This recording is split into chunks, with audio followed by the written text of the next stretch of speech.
رسول اللہ نے معاذ بن جبل کو یمن بھیجنا تھا، اور کیا ہی خوبصورت نصیحت کی. فرماتے ہیں یا معاذ اتق اللہ حیث ما کنت، اے معاذ اللہ کی نافرمانی سے بچنا تم جہاں کہیں بھی ہو. وَأَتْبِعِ السَّيِّئَةَ الْحَسَنَةَ تَمْحُوهَا، اور جب بھی کوئی گناہ ہو جائے تو فوراً سے نیکی کر لینا، وہ اس گناہ کو مٹا دے گی. اور پھر ایک صحابی آتے ہیں، ایڈوائس مانگتے ہیں رسول اللہ سے، اور بہت ہی پاورفل ایڈوائس دی رسول اللہ نے.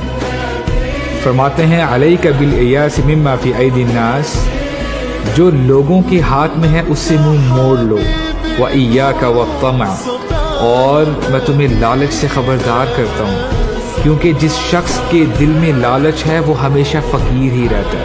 بات سمجھ میں بھی آتی ہے کہ بندہ چاہے جتنا مرضی امیر ہو جائے، اگر وہ تب بھی لوگوں کی طرف دیکھے، ان کے مال کی طرف، حقیقت میں وہ غریب ہی ہے. اور پھر فرمایا وَصَلِّ صَلَاتَكَ وَأَنْتَ مُوَدِّعٌ، نماز ایسے پڑھنا جیسے کہ وہ تمہاری آخری نماز ہو.